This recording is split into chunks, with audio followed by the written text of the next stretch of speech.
sought by the official opposition. On Thursday, the 30th March, the Office of the Speaker received a request from the leader of the opposition for a motion of no confidence in the President to be scheduled. The letter indicated that the motion be scheduled when Parliament reconvenes.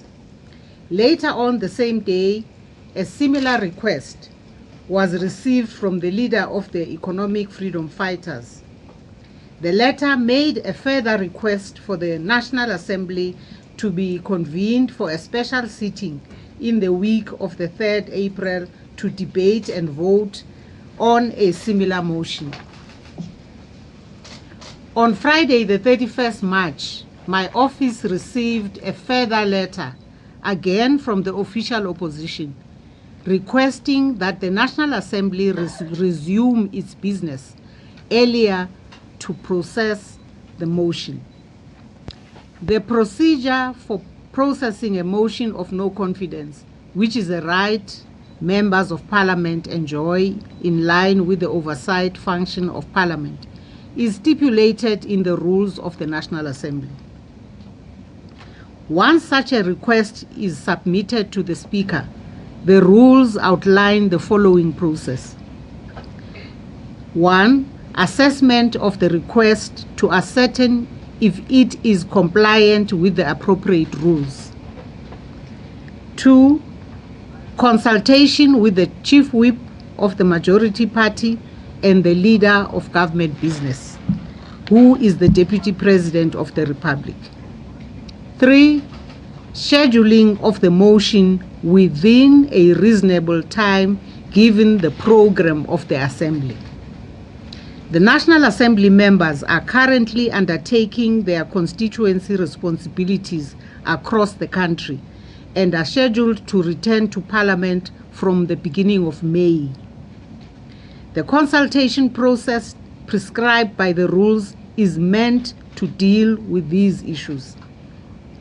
Given the seriousness inherent in the motions of no confidence, and their implications on the nation, I have therefore decided to cut my working trip to Bangladesh to ensure that these requests are given the appropriate consideration in terms of the Constitution and in terms of the clarification provided by the Constitutional Court in the Mazibuko versus Sisulu matter, as and when a motion of this magnitude is called and is in line with the rules.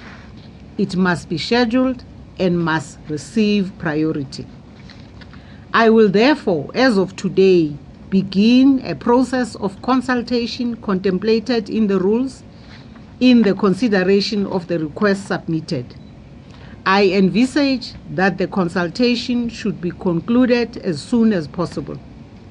Once the consultation process is concluded, my office will duly write to all the parties involved to advise them of the outcome.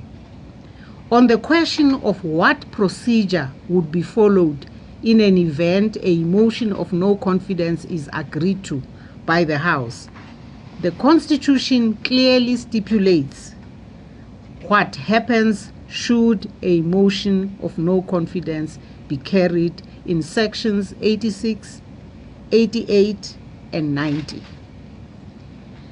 In conclusion, I must stress that I am alive to the extreme challenges and sense of anxiety our young democracy is going through at this moment. Our people are looking to Parliament to play its part and exercise its constitutional responsibilities. South Africans are expecting our institutions of democracy, such as Parliament, to demonstrate decisive leadership. This is a responsibility that Parliament, for its part, does not take lightly. I therefore assure South Africans that this legislative arm of the state must and will rise to the occasion. Thank you. Thank you, ma'am. That was the statement, and we will then take rounds of questions.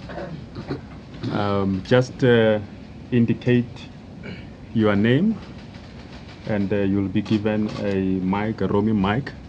There are 2 of them from both sides. So we'll take the first 5 questions. Can I start? Okay. Yeah, you can go first. Karen Norton from ENCA. Ma'am, given that you weren't in the top 6 meeting in which the cabinet reshuffle issue list was discussed, but given the disquiet which has been expressed by 3 officials who were there, if you had been presented with a list that, as the Secretary General said, seemed to come out of nowhere, what would your response to have been to this? And do you share the disquiet that has been expressed by Lady Mkhize, Lady Mantash, and other officials? Thank you. I think just before Ranjeni you come in, just to emphasize that the press conference is organized by Parliament and is being addressed by the Speaker of the National Assembly. So we don't really want to conflate the issues of her responsibilities as a Speaker of the National Assembly with those of the political party and the leadership role that she comes from. I don't think that she will be shy to address those issues outside, but the platform is intended for Parliament processes and the Parliament's response to the issues. I'm sure you can have an opportunity outside of this to deal with the political aspect of it, but for now let's confine ourselves to the parliamentary issues. Thank you, Molota. I'm Ranjini Mansami from the Daily Maverick. Molota, I understand what you're saying, but I'm going to ask the question differently. I'm going to ask the Speaker if you were consulted in any form, whether in your capacity as Speaker or National Chairperson as one of the ANC officials, on the reshuffle that happened this week, whether you were informed about the events of Monday and then again on Thursday, whether whether there were any calls made to you while you were in Bangladesh. And secondly, I'd like to find out that while you were away and since your arrival, has there been any consultation that you've had with the President or with other officials of the ANC? Thank you very much.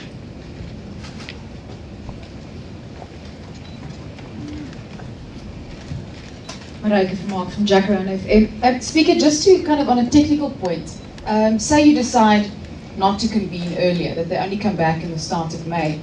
From what we understand, opposition parties have said that they won't accept this. This is not how they want this to happen. They don't want to wait that long. So, say we get back and we see a certain level of disruption or people pushing for it. What are the steps that can be taken to ensure that things happen as they should? And then also, is there anything that they can do if you decide not to convene earlier, just on like the legalities of how it works? Thanks. Let's come this side. Are you covered? Okay.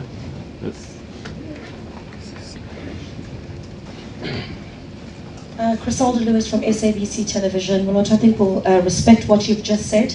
I think we also got to respect the fact that Baleka Mbete is also the chairperson of the ANC, so we'd love to get some clarification on some of these issues. Also, the issue of consultation, Mbete, have you spoken to anyone in the top 6?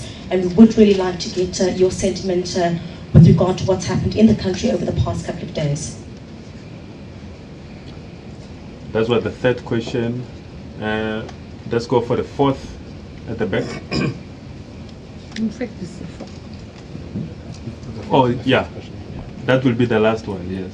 Thank you. It's Natasha from the Business Day.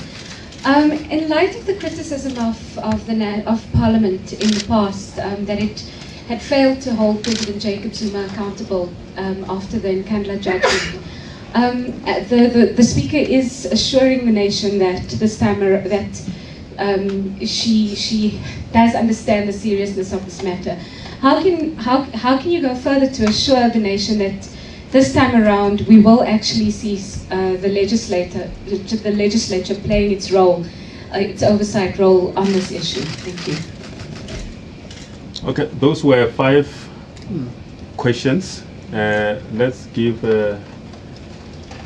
Ma'am an opportunity to go through them, and then we'll take another round if we still need clarification on some of the things. Actually, I think 3 people raised the issue relating to the reshuffle. Where is the mic?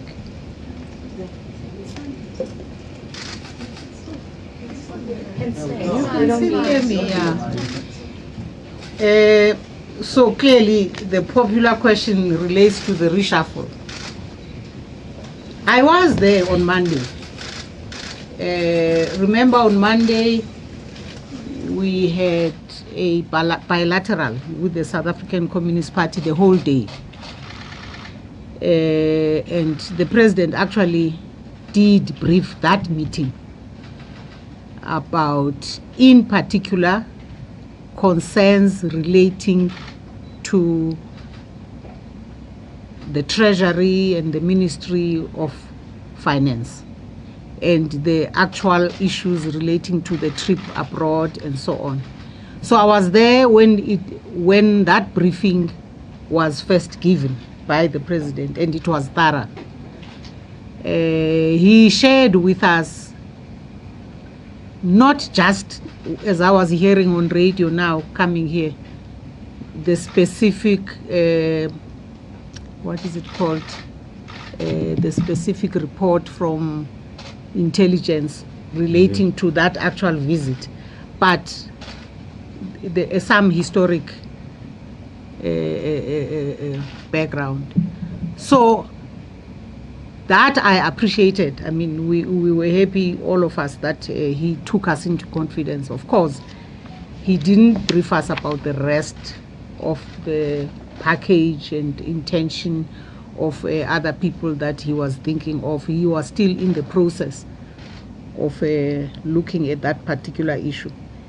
And I would like to end that one on the reshuffle simply by saying the fact that there have been differences that have been expressed or disquiet is not something for us to be surprised about, because we allow in the ANC people to differ and to express their differences, although we normally have it done such that it's not everybody having a free-for-all. It's not, every leader for themselves.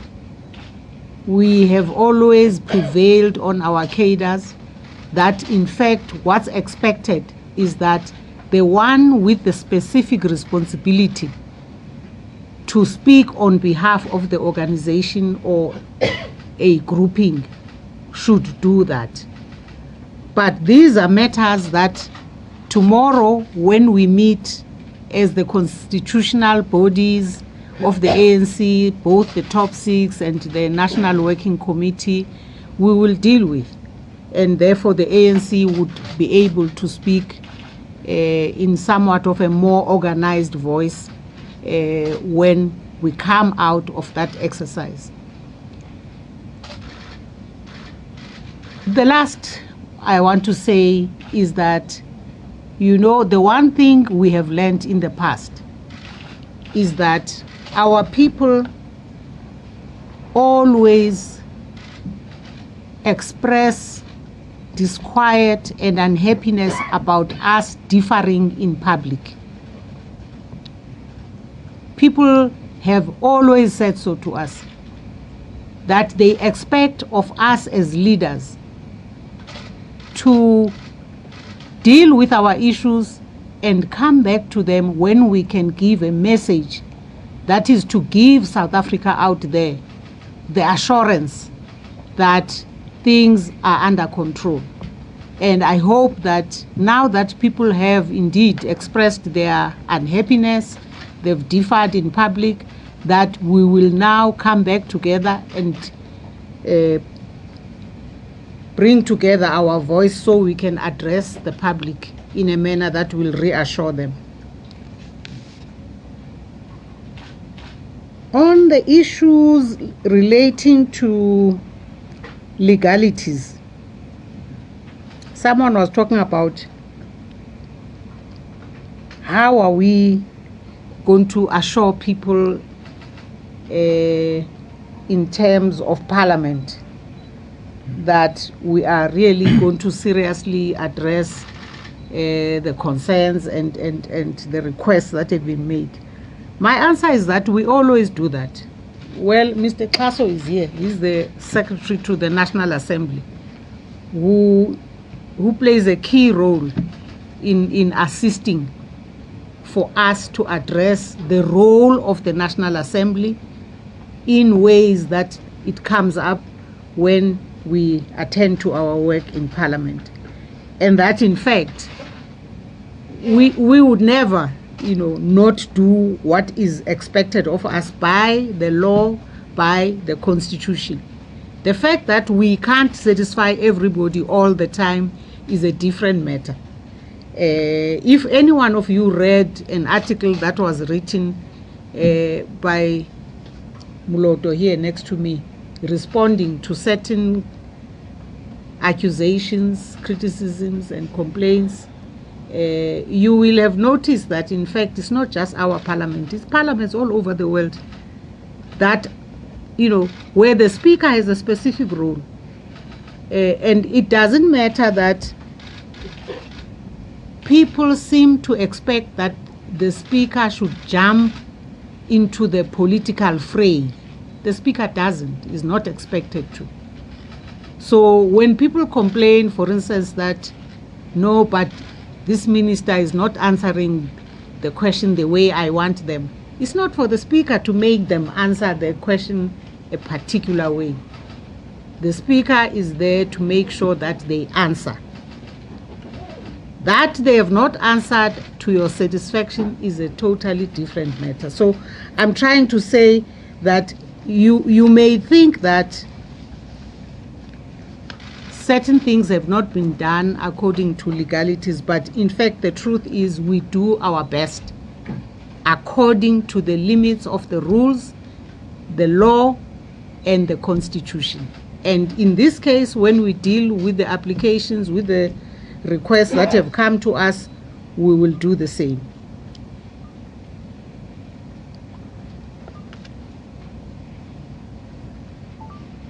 I think I've covered the criticism, the legalities in the same answer. But Masbulele, should you need to add something, just go ahead. Should disruptions and should we, or there should was we a question? explain the disruptions? I think the issue of disruptions, should we expect them, is a matter not depending on presiding officers. Disruption are a matter of how a particular MP or group of MPs decide is their strategy to engage in the parliamentary process. And in response to that, all we can do is to deal with that according to the rules. And in fact, to keep improving the rules so that we can improve, for instance, on the issue of the length of time it takes for us to deal with what is an obstacle in the process, for instance, of joint sittings that we have seen in the recent past. Yeah, I think, Secretary, is there anything that you want to add? Okay. Part of my question was not answered about whether the Speaker has spoken to the President or any of the other officials since arriving. Since arriving, I haven't spoken to anybody. I've just spoken to the people from my office. Yeah.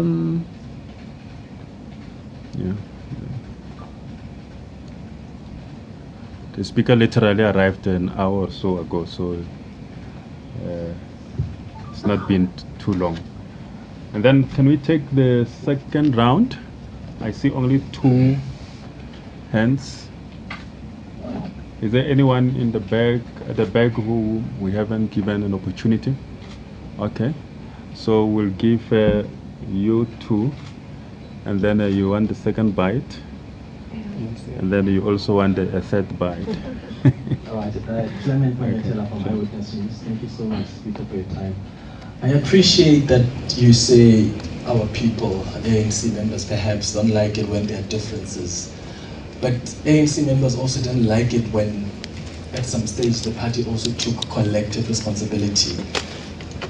And I think the reason why we've seen sort of some ANC leaders in the top 6 have come out to state their positions, and all of them have, except you, is because the president, the decision that he had taken was not a collective decision. When you speak to the Treasurer General, his statement says they were deprived of the opportunity to advise him. So it was a unilateral decision, and I think that's why we want to hear from you. What is your position? Do you agree with the decision that the president has taken to axe the finance minister using that intelligence report that many in the top 6 are describing as dubious? My second question is on the impeachment. The EFF went to the Constitutional Court last week to put in an application to force, for the Constitutional Court to force Parliament to take action against President Jacob Zuma. I just want to get your reaction on that. And do you think Parliament did everything it could to sort of hold the president to account, especially after that Constitutional Court judgment on Nkandla? Thank you. Speaker, I too am not entirely satisfied with the answer that you've given us relating to the cabinet reshuffle. Many of those who've spoken out have spoken about the retention, for example, of underperforming ministers, and letting go of how, for example, the now ex-finance minister Pravin Gordhan has been described as somebody who has been efficient. So we would want to hear from you what your take is, and were you at all surprised by the decisions that the president made? Because indeed, with the conversations that we've had over these past a couple of days, there does not seem to be consensus within the top 6 of the ANC on the manner in which the president went about reshuffling his cabinet.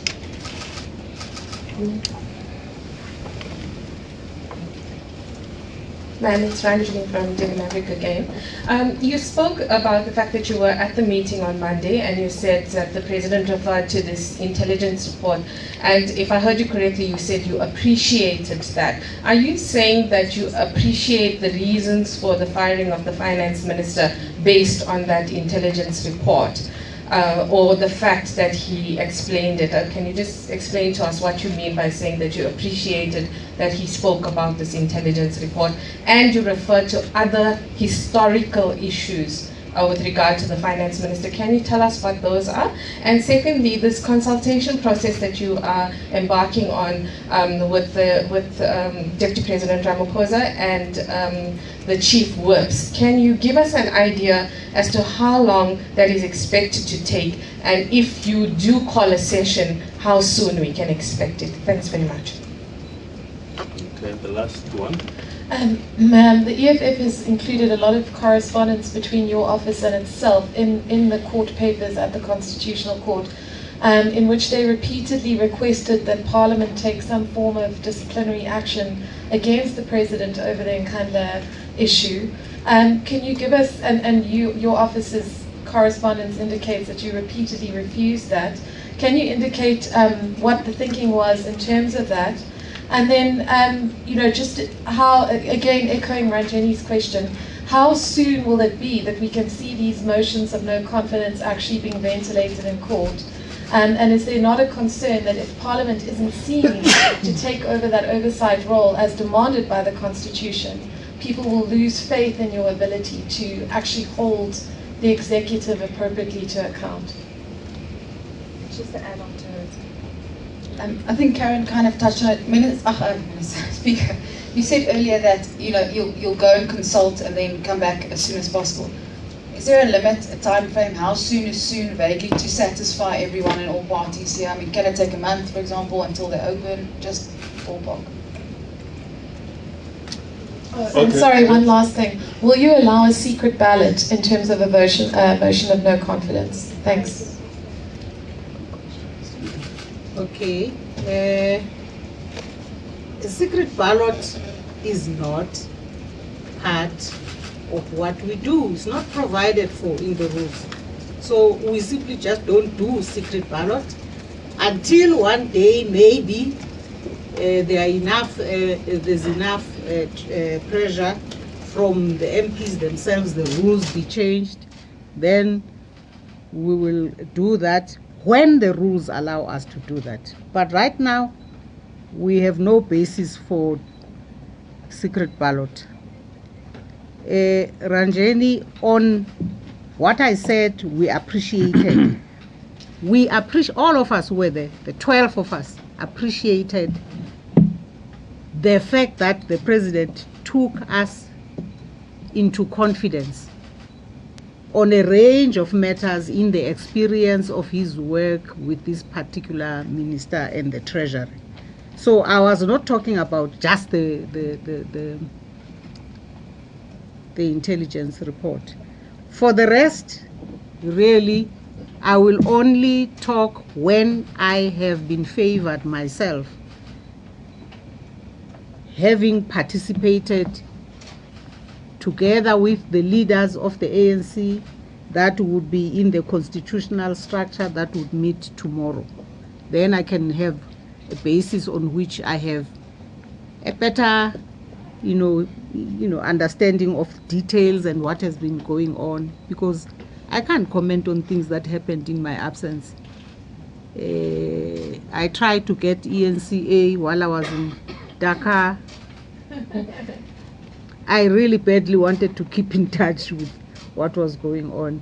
At some point we had some Al Jazeera, but ENCA is Africa. I know.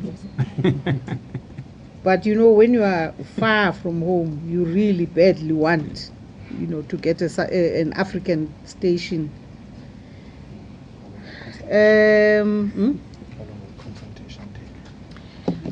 I'm in Lutuli House tomorrow. I sleep in Cape Town tomorrow night. Tuesday, I'm in the office. The consultation starts. I will, of course, have already taken advantage of whatever snippets of time with the DP. But that's something that happens better when I am in Parliament and we can consult. It takes definitely at least a few days. So I don't think consultation might take a month, no. But it also depends on where these people are. We're talking about people whose movements you can't control. So, but Tuesday I will be in the office in Parliament, and I hope to be able to consult within the week.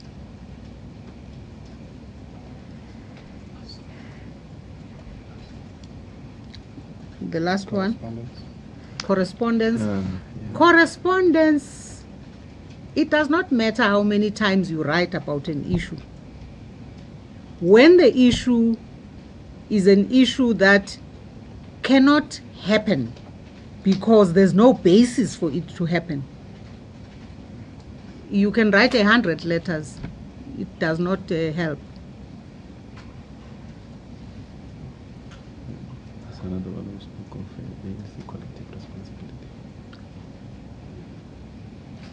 Said something. Yeah, the collective responsibility that people don't see, but they should take collective responsibility.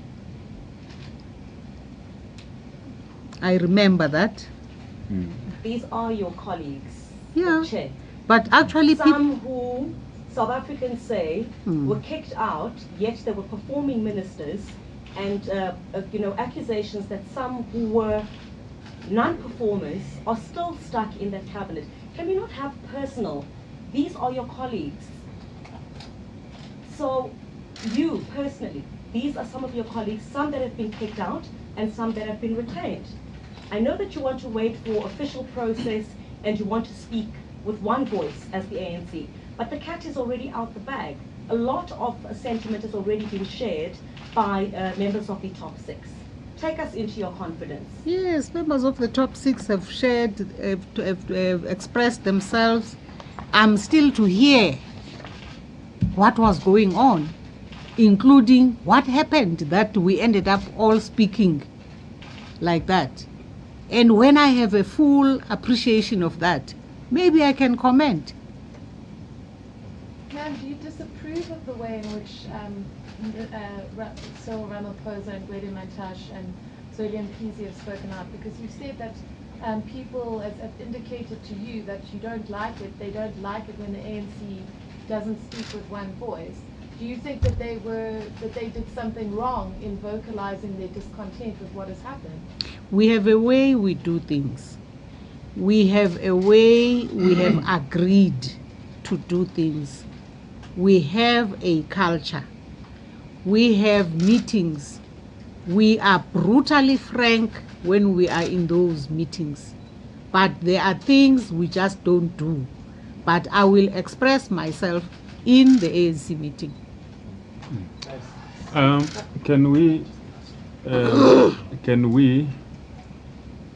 we have the final round,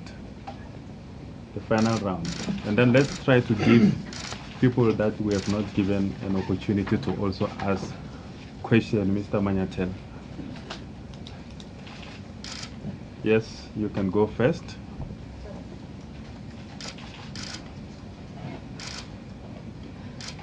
Thank you, Fifi from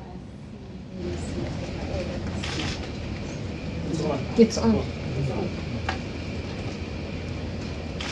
It's Fifi from CNBC Africa. Thanks, man. Some of the questions that have come through from my media house are, how are you helping to dismantle the view of the public opinion that you are always protecting the president?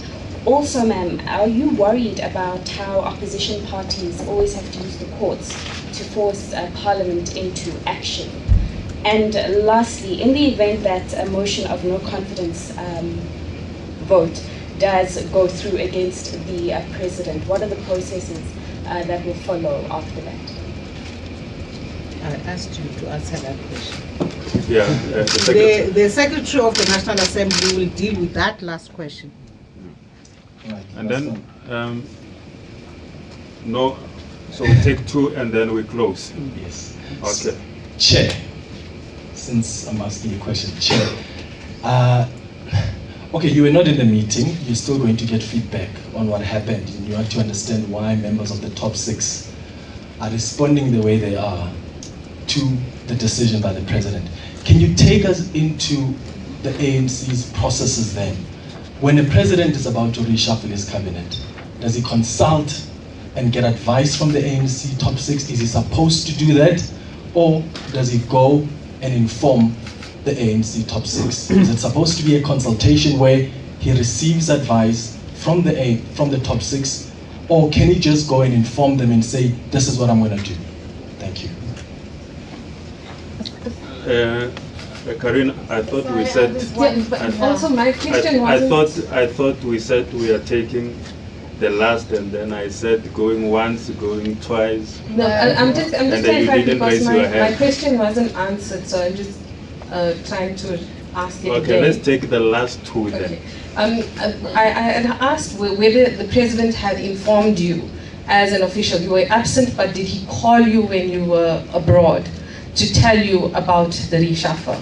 And secondly, with regard to the meeting on Monday that you were at, when this intelligence report was discussed, did you accept what he said about that intelligence report?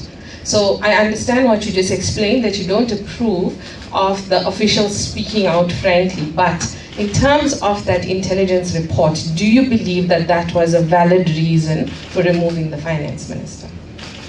Karin is covered. Yeah, I'm just following on from her. I mean, the intelligence report has been described as fake. And if it is true and you accept it, essentially it suggests that the finance minister, former finance minister, and the deputy minister are guilty of treason.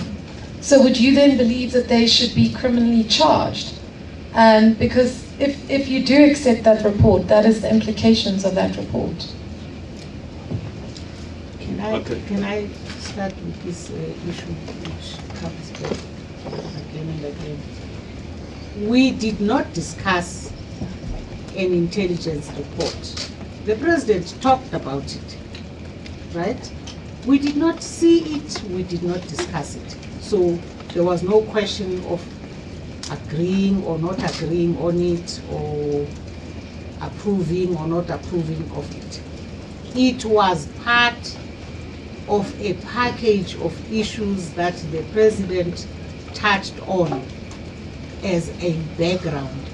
And I'm saying we appreciated the fact that he took us into confidence as a head of state who deals with a range of issues that are very, very complex, many of which no head of state ever, discusses with anybody. So it's not about an intelligence report that was approved or not approved. I'm saying he briefed us broadly.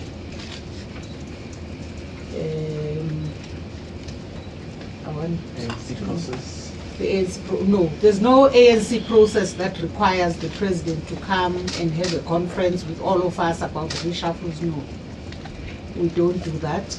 But he always comes to the officials. He always comes to the officials, but it's not like there's a rule, there's something that obliges him without fail to come and have a big discussion about his thinking, even with the NEC, even with the NWC. But he always comes to the officials. And in previous circumstances, did he take advice from the top six, or did he just inform? Yeah, he did. So did he inform you on Thursday? On Thursday, wait, when did he announce? Thursday. He announced Thursday night. Midnight. 13 minutes past 12 was the statement. The president called me because he does call when you're not around. Like, for instance, one time I was in Italy and I got a call saying, I don't want you to be surprised, I'm about to make an announcement, and so on. So Thursday I got a call as he was leaving Cape Town, coming to Johannesburg, about what was going to be announced, but not the detail. There was the Constitution, the process. Mm-hmm.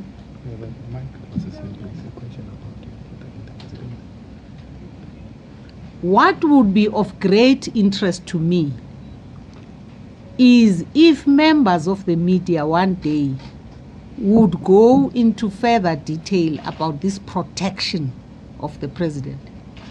How exactly does it manifest? Because if it was President de Klerk, for that matter, I would play my role the same way I am playing it, by the rules. It does not matter who the president is. I play the role expected of the presiding officer when the president is in the House dealing with the issues of which he is expected to deal, and when he has been invited to come to the House. So, this is an accusation that has been thrown to a point where, indeed, I'm very interested that members of the media just explain to me where and how do they see this protection when what happens or when what does not happen. What is this protection? Because the fact that it's been said 100 times is neither here nor there. The issue is the what. What in fact are we talking about? One journalist asked me an interesting question. She said, are you friends with President Zuma? I said, President Zuma is my comrade, he's my leader. Have you been to Nkandla? I say, I went to Nkandla once in 2008, after we had been elected in December 2007. I needed to go and have a long meeting with him about my work, and I went to Nkandla. That was the first and last. I've never been to Nkandla. So as a friend, maybe I would have gone there more regularly. So I think that question was about trying to see the level of closeness and therefore the motivation for this so-called protection.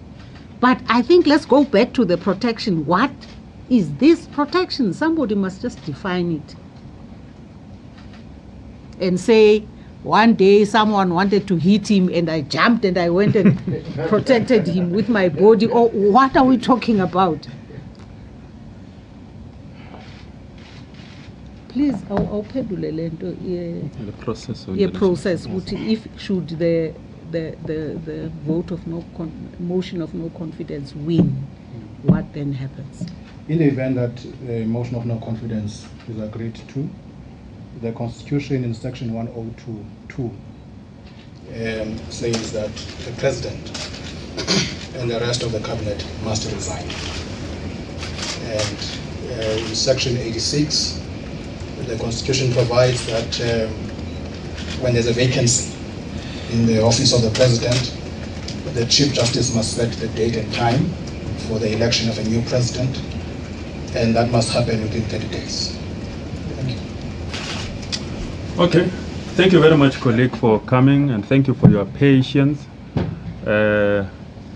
waiting for us. We apologize again for the late start. And thank you, Madam Speaker. Thank you, Secretary of the National Assembly. The press conference is closed. Thank you.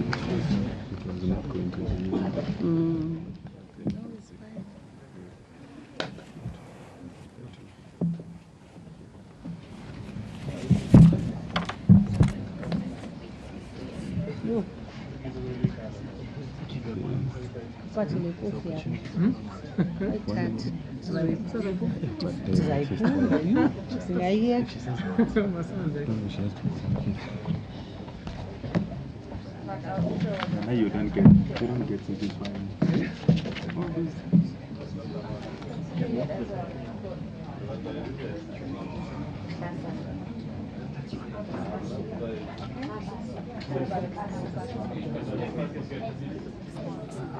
Submissions by the opposition parties asking her to urgently convene in a sitting of the National Assembly to process the proposal of a motion of no confidence in President Zuma. Now, to also give you more on that, she's very likely to be given questions about her attitude to the reshuffle that was ignited so much, or rather that has ignited so much debate and unhappiness against the ANC. Now, to give you more on that, the EFF said if she fell timelessly, they will go to court and will force the debate to take place.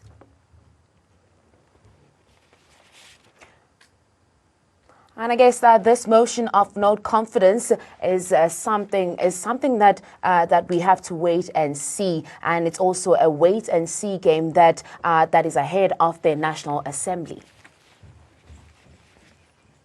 And joining us is Professor Barry Hanyane, a political analyst. Welcome, sir, to Newspoint. Now, the Office of the National Assembly Speaker has received numerous submissions by opposition parties asking her to urgently convene a sitting of the National Assembly to process the proposal for a motion of no confidence. The opposition seeks an early sitting of the Parliament. The Speaker said that she will consider the request. In your opinion, is the Speaker bound by opposition's request to prepone the seating? Good afternoon, and good afternoon to your viewers. Basically, what will happen now, it's more of procedure as determined by the Constitution, as well as the rules of Parliament. After consultation with all parties concerned, she will then have to basically set the whole process in motion, depending on the amount of evidence and the agency of the application itself. Now, well, in a situation where the Speaker decided not to convene the National Assembly in this week, what options does the opposition have? Very little option, I'm afraid, because in a sense here, it's more of following procedure as set out in the Constitution. Let us not forget that we have a constitutional democracy in this country. So a whole lot of political motions and some measure of political business, if you want, needs to be conducted within the ambit of the Constitution to satisfy in certain measures some key provisions and prescript of administrative law, and to ensure, of course, that there is some sense of order within the body politic. Now, she has cut a trip short to Bangladesh, where she led a multi-party delegation to the 136th session of the International Parliamentary Union. The daunting task ahead of her today, where she needs to convince the country and that the Constitution comes first. Will she not only be dealing with the motion of no confidence votes, but also she'll also be going to address the Parliament's attitude, what the Parliament attitude is, and to that litigation, what is being sought by the EFF in South Africa's highest court? Look, before you can even ask that question, I think we need to deal with the more precarious, more sensitive issue and a hurdle, if you want, that she needs to pass through. And that is one. Let us not forget that she has a high-ranking position within the ANC, within the top 6 of the ANC, and that is that of being a chairperson. So in a sense, she's more likely to be wearing two hats in trying to process all issues relating to what has transpired in the past 76 hours or so, or even more. And on the other hand, trying to go back on Tuesday morning to her office in the parliamentary precinct in Cape Town to resume her responsibility of that being a Speaker of Parliament. So whether she traverses the two roles effectively remains to be seen. But yes, there will be so much pressure on her to fulfill the other role well, without less compromise, and much the same on the other. But sadly, she will be judged from a more rational, more professional, more objective way when it comes to the parliamentary responsibilities that she has. If she is unable to satisfy opposition parties, and we're not referring here to the DA and the EFF only. We've had COPE now has joined in the fray to stand in support of the same motion. So one would then safely assume that opposition parties en masse have taken some measure of support towards that motion. We don't know how many ANC members in Parliament are willing to vote with the opposition parties. So this is going to be a very difficult, very sensitive, and a challenging vote of no confidence than ever before. Professor Barry